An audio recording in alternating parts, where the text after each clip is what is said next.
இந்த குழந்தை தன்மைங்கிறது இருக்கணும் மனுஷங்களுக்கு. நமக்கெல்லாம் குழந்தைத்தனம் இருக்கக்கூடாது, குழந்தை தன்மை.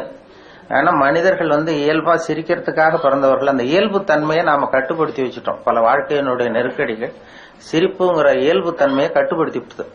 அதாவது ஒரு முதலாளிக்கு முன்னாடி தொழிலாளி சிரிச்சா மரியாதை குறைச்சல், பெரியவங்களுக்கு முன்னாடி சின்னவங்க சிரிச்சா மரியாதை குறைச்சல், வாத்தியாருக்கு முன்னாடி பசங்க சிரிச்சா மரியாதை குறைச்சல்னு சொல்லி சிரிப்புங்கிறது ஏதோ மரியாதை குறைவான செயல்னு காலங்காலமா போதிக்கப்பட்டு வந்திருக்கிறோம். அது நம்ம மரபு ரீதியாவே நம்ம கிட்ட ஒரு அழுத்தத்தை உண்டு பண்ணிவிட்டு தான் சிரிக்கிறதுக்கு தயக்கம் சிரிச்சா ஏதாவது தப்பா நினைச்சிருவாங்களோ அப்படின்னு நினைக்கிறதுனாலதான் இந்த இதய நோயெல்லாம் வருதான். இப்போ நிறைய ஹார்ட் அட்டாக் எல்லாம் வர்றதுக்கு காரணம் இந்த சிரிப்பு அடக்கப்பட்டதுனால.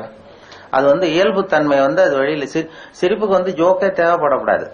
இப்ப இந்த அடக்கி பூட்டி வச்சிருக்கிற சிரிப்பை வெளியில கொண்டு வர்றதுக்கு ஜோக்குன்னு ஒரு சாவியை போட வேண்டியிருக்கு. இப்போ சாவி வேலையை தான் செய்யுது இந்த ஜோக்கெல்லாம்.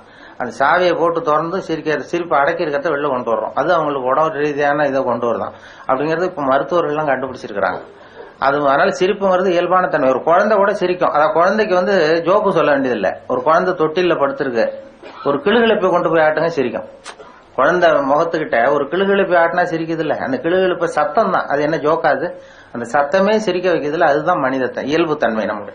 அதனால ஒரு கிளுகிழப்ப குழந்தை முகத்துக்கிட்ட ஆட்டினா சிரிக்கும். அதே கிளுகிழப்பை ஒரு தாத்தா மூஞ்சிட்டு ஆட்டுங்க கோவம் வந்துடும், அடிக்க வருவார். ஏன்னா அப்படி இருந்தவர் இப்படி ஆயிட்டாரு. அது ஆகக்கூடாது. அந்த இயல்பு தன்மை மாறாத ஒரு குழந்தை நாமெல்லாம் பிறந்து 1.5 மாசத்துல சிரிக்க ஆரம்பிக்கிறோமா? பிறந்து 1.5 மாசத்துல சிரிக்க ஆரம்பிக்கிறோம்.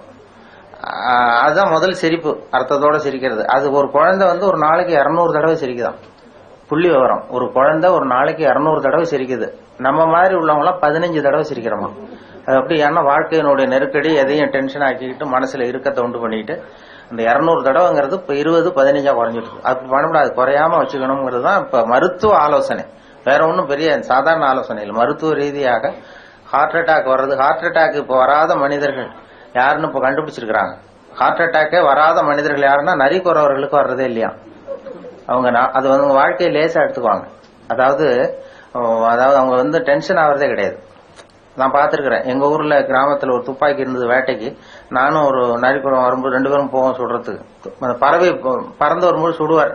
நான் போய் அது விழுந்தது அந்த பறவையை தூக்கி அந்த பையில போட்டுக்கிறது என் வேலை. சுடுவார். சுட்டதான் அது குறி தவறாம சுட்டாலும் குதிப்பார். அவர் குறி தவறி போனாலும் குதிப்பார். எவ்வளவு அருமையா அது தப்பிச்சு போகுது பாரு அப்படின்னு.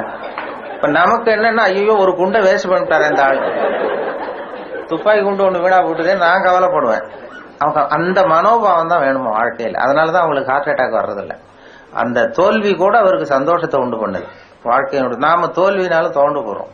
அதுதான் அவங்களுக்கும். அதே மாதிரி இன்னொரு தரப்புக்கு ஹார்ட் அட்டாக் வராத இன்னொரு தரப்பு யாருன்னா பைத்தியக்காரர்களுக்கும் வர்றதில்லை. பைத்தியம் முடிஞ்சவங்களுக்கு ஹார்ட் அட்டாக் இது வரைக்கும் வந்து கிடையாது. ஏன்னா அவங்களுக்கு டென்ஷன் இருக்காது, அதாவது மன இருக்கும் கிடையாது. இப்ப நான் ஒரு நாட்டுக்கு ராஜா ஆகணும்னு நினைச்சேன்னா அது எப்படி ராஜா ஆக்குறது, யாரை ஜெயிக்கிறது, எப்படி செலவு பண்றது, எப்படி பண்றது, அப்படிலாம் திட்டம் போடுவேன். ஒரு பைத்தியக்காரன் ஆனதானே நினைச்சிருவான். கேட்டா நான் தான் ராஜா. அவன் முயற்சி பண்ண வேண்டிய அவசியம் இல்லை, படையெடுக்க வேண்டிய அவசியம் இல்லை. அந்த அச்சீவ்மெண்ட் மனோபாவம் நமக்கு வரணும். அடைந்து விட்ட அந்த மன நிறைவு. நான் அதாவது ஆகணும்னு துடிக்கிறேன்ல, அதுதான் எனக்கு இதே உண்டு பண்ணுது. அடைந்ததாகவே நினைச்சுட்டா வராது. அந்த நிறைவு வாழ்க்கையில வேறணும். அதாவது அதுக்குதான் சொல்லுவார்கள், இப்ப ஒரு பைத்தியத்தன்மை நமக்குள்ள வேணுமா. கிட்டத்தட்ட ஒரு லேசா பைத்தியத்தன்மையோட இருந்தா ஹார்ட் அட்டாக் வராதான். அதுக்காக சட்டையை கிழிச்சிட்டு போங்கன்னு சொல்லலாம். லேசான பைத்தியத்தன்மை இருக்கணும். வாழ்க்கை எதை பார்த்தாலும் சிரிக்கிறது, சந்தோஷப்படுறது. ஒருத்தர் வர்றாரு, இப்படி வந்துட்டு இருக்காரு, படம் பிடிக்க டக்குன்னு தடுமாறி விழுந்துடுறாருன்னு வைங்க, ஹான்னு சிரிக்கிறதுல அவருக்கு கோவப்படுவார். இருந்தாலும் அதாவது நம்ம உள்ளுக்குள்ள ஒரு சந்தோஷத்தை உண்டு பண்ணணும். வெளியில போய் தூக்கினாலும், ஓடி போய் தூக்கினாலும் உள்ளுக்குள்ள சந்தோஷப்படணும். ஒரு அருமையான காட்சியை நமக்கு கொடுத்தாரு. அந்த மனோபாவம் தான் பைத்தியத்தன்மைங்கிறது. சித்த சுவாதீனத்துடன் கூடிய பைத்தியத்தன்மையுடன் வாழ கற்றுக்கொள்ளுங்கள் அப்படிங்கிறது இந்த நூற்றாண்டுக்கு தேவையான ஒரு உபதேசம். சித்த சுவாதீனத்துடன் கூடிய பைத்தியத்தன்மை அப்படின்னா, இப்ப ஒருத்தர் 8ஐயும் 3ஐயும் பெருக்கணும் என்னன்னு கேட்கிறாருன்னு 23ன்னு சொல்றாரு. அவர்கிட்ட சண்டைக்கு போகக்கூடாது நம்ம. சரி, உங்க வாத்தியார் அப்படி சொல்லி கொடுத்துருப்பாரு போடுறோம், எங்க வாத்தியார் இப்படி சொல்லி கொடுத்துருக்கா, ஒண்ணுதானே வித்தியாசம், அது என்ன பெரிய விஷயம். அந்த மனோபாவம் வேணும். அது இல்லைன்னா இருக்கும் வந்துடும் மனசுல இருக்கும். ஒரு பைத்தியத்தோட பைத்தியமா 10 வருஷம் இருந்தான் ஒருத்தன் பைத்தியக்கார ஆஸ்பத்திரியில. அவன் குணமாயிட்டான். உடனே டாக்டர்கிட்ட வந்து, சார் நான் குணமாயிட்டேன், என்ன வீட்டுக்கு அனுப்புங்கன்னு கேட்டிருக்கான். அவர் சொல்லியிருக்கிறாரு, நீ 10 வருஷம் இந்த பைத்தியத்தோட பைத்தியமா, இன்னும் ஒரு 10 நாள் இரு, உன்னை சோதிச்சு பார்த்துட்டு வெளியில அனுப்பிச்சுடுறேன்னு இருந்திருக்காரு. சரின்னு சோதனை பண்ணி பார்த்தா சுத்தமா அவர் குணமாயிட்டார், பைத்தியத்தன்மை இல்ல, நல்லா ஆயிட்டார், வந்துட்டார். வந்ததுக்கு அப்புறம் பத்திரிகை நிருபர்கள்லாம் போய் அவரை பேட்டி கண்டாங்களாம். எப்படிங்க பைத்தியக்கார ஆஸ்பத்திரியில 10 வருஷம் இருந்தீங்களே, உங்க அனுபவம் என்ன அப்படின்னு. அப்ப அவர் சொன்னாராம், இந்த பாருங்க, பைத்தியத்தோட பைத்தியமா நான் 10 வருஷம் இருந்தேன், அது 10 வருஷமும் 10 வினாடியா போயிட்டுது எனக்கு. பைத்தியங்களுக்கு மத்தியில புத்தி தெளிஞ்சவனா 10 நாள் இருந்தேன், அது 10 யுகமா போச்சு எனக்கு அப்படின்னு. நான் உங்களுடைய வாழ்க்கை ஒவ்வொரு நாளும் யுகமா போகணுமா வினாடியா போகணுமாங்கிறத முடிவு பண்ணணும்.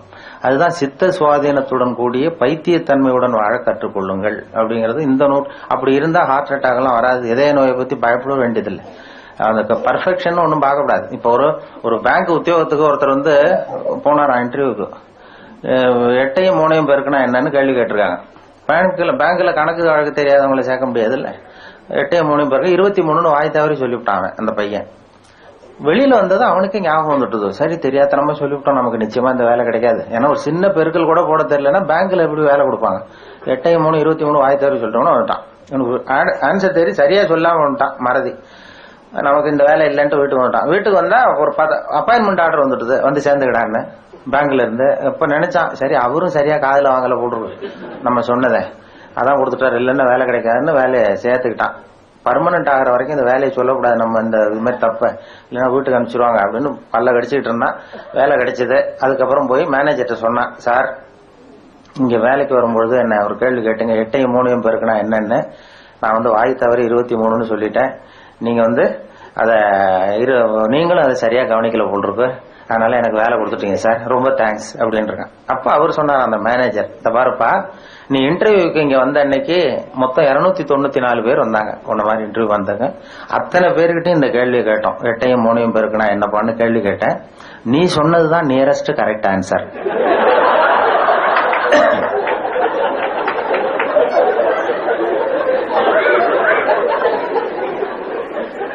அதனால நான் ஒன்னும் தப்பா கொடுத்துள்ள, எல்லாம் விவரத்தோட தான் வேலை கொடுத்துருக்கேன் அப்படின்னு இருக்காரு. இது எதுக்குன்னா, வாழ்க்கையை வந்து சந்தோஷமா ஆக்கி கொள்ள விரும்புகிறவர்கள் நியரஸ்ட் கரெக்ட் ஆன்சர் தான் பார்க்கணும். நியரஸ்ட் கரெக்ட் ஆன்சர் பாக்குறவங்களுக்கு ஹார்ட் அட்டாக் வராது. எதையும் துல்லியமா இருக்கணும்னு சொல்லி ஒரு இறுக்கத்தை ஏற்படுத்தி கொள்ளாதீர்கள்ங்கிறதுக்காக சொல்லப்படுகிற உபதேசம். வாழ்க்கையில வந்து பர்ஃபெக்ஷன் ஒண்ணு உலகத்துல நேரம் ஒண்ணு கிடையாது. நானே என் மனசுல ஒரு உருவத்தை போட்டுக்குவேன், அதே மாதிரி இருந்ததுன்னா பர்ஃபெக்டா இருக்குன்னு அர்த்தம். நான் போட்ட உள்ளுக்குள்ள பண்ண உருவத்துக்கு மாறா இருந்ததுன்னா அது பர்ஃபெக்ஷன் இல்லைன்னு நான் சொல்றேன். இது நானே பண்ணிக்கிற கோளாறு. உலகத்துல எது எப்படி இருக்கணுமோ அது அப்படித்தான் இருக்குது. அதனால நாம ஒரு பர்ஃபெக்ஷனை எதிர்பார்த்து இதயத்துல ஒரு நோயை உண்டு பண்ணி கொள்ள வேண்டாம். வேணா இப்போ தேவைப்படுகிற அதுதான் சித்த சுவாதீனத்துடன் கூடிய பைத்தியத்தன்மையுடன் வாழ கற்றுக்கொள்ளுங்கள் அப்படிங்கிறது. அதனால இது மாதிரி புத்தகங்கள்லாம் ரொம்ப மருத்துவமனைகள்ல எல்லாம் வைக்கலாம். நல்ல புத்தகங்களை அது மாதிரி வைக்கிறது ரொம்ப நல்லது. நேரம் எனக்கு இங்கெல்லாம் நேரம் தவறாம பேசணும்னு சொன்னாங்க. நேரம் ரொம்ப நேரம் அந்த கால தெரியல. இந்த கடிகாரம் வச்சிருந்தாலும் பரவாயில்ல, கடிகாரம் இல்லை. 20 நிமிஷமா என்னமோ எனக்கு கொடுத்தது சரியா இருக்கும்னு நினைக்கிறேன். இல்லைன்னா ஒரு சிக்கல். ஏன்னா வருங்காலத்துல இந்த மைக்கெல்லாம் புதுசா கண்டுபிடிக்கணும். அப்படின்னா நான் எவ்வளவு பேசணுமோ அதை இதுலயே செட் பண்ணி கொடுத்துடணும். நீங்க 25 நிமிஷம் எனக்குன்னா 25 நிமிஷம் இதுல அந்த அலாரம்லாம் செட் பண்ணது மாதிரி அப்படி ஒரு மைக் செட் பண்ணி கொடுத்துட்டா 20வது நிமிஷம் சரன்னு அப்படியே நிமிரணும் அந்த மைக்கு. நான் உடனே சரின்னா 5 நிமிஷம் இருக்கு அப்படின்னு சொல்லி முடிச்சுக்குவேன். முடிக்கலன்னா 25வது நிமிஷம் ஓங்கி தலையில ஒருத்தடி. அது அப்படிதான் பண்ணணும். இல்லைன்னா கஷ்டம். ஒரு பேச்சாளர் அப்படியே பேசிட்டே இருந்தாராம். பேசிட்டே இருந்துட்டு என்ன பேசுறது அப்படியே இருந்துட்டு, நான் கடிகாரத்தை பார்க்க மறந்துட்டேன் சார், நான் நேரங்காலம் தெரியாம நான் பாட்டு பேசிட்டேன், உங்களோட நிலைமை அறியாம கடிகாரத்தை பார்க்க மறந்துட்டோம், மன்னிச்சுங்க அப்படின்னு இருக்காரு. அப்போ ஒருத்தர் எழுந்திரிச்சு சொன்னாராம், ஏயா கடிகாரத்தை தான் பார்க்க மறந்த, பின்னாடி மாட்டி இருக்கிற கேலண்டரையாவது பார்க்க கூடாதா?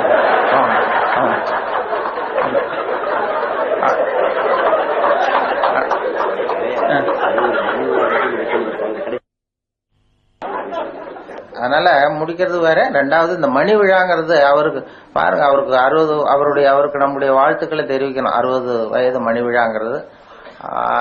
அதான் எனக்கும் இப்பதான் மணி விழாலாம் ஒன்றும் கொண்டாடல. அது வந்து முக்கியமான இது, நல்ல சாதனைகள். நமக்கெல்லாம் சோர்ந்து போடுது, இதுக்கு மேல 60 வயசுக்கு மேல என்னப்பா பெரிய வாழ்க்கை அப்படிங்கிற மாதிரி வரப்பட. அது நல்ல ஒரு மற்றவர்களுக்கு வழிகாட்டியாக இருந்து இதை செய்யறார். நான் வந்து அவரை பற்றி முன்னாடி தெரியாத தவிர பிறகு நிறைய தெரிந்து கொண்டேன். அவருடைய புத்தகத்திலிருந்தும் அவர் இதெல்லாம் பார்த்து தெரிஞ்சுக்கிட்டேன். அதனால அவருடைய புத்தகங்கள் ரொம்ப இதா இருக்கு. மணி விழா அவங்களுக்கு ரொம்ப நம்முடைய வாழ்த்துக்களையும் தெரிவிச்சுக்கணும். ரொம்ப இதுல நம்ம எல்லாருடைய நல்வாழ்த்துக்களையும் அவருக்கு தெரிவித்துக் கொள்வோம். அடுத்தது இன்னொரு 20 வருஷம் கழிச்சு 80வது விழாவில் ஒருத்தரும் கூப்பிட்டாருன்னா நானும் வருகிறேன். அப்போ இதை விட இன்னொரு 10 வயசு குறைஞ்சிருப்பார் தோற்றத்துல. அவருக்கும் என்னுடைய நன்றியை தெரிவித்துக் கொள்கிறேன். எல்லாருக்கும் வணக்கம், நன்றி. இந்து மதம் வாட்ஸ்அப் குழுவில் இணைய 9789 374 109 என்ற எண்ணிற்கு உங்கள் வாட்ஸ்அப் மூலம் ரிக்வெஸ்ட் அனுப்பவும்.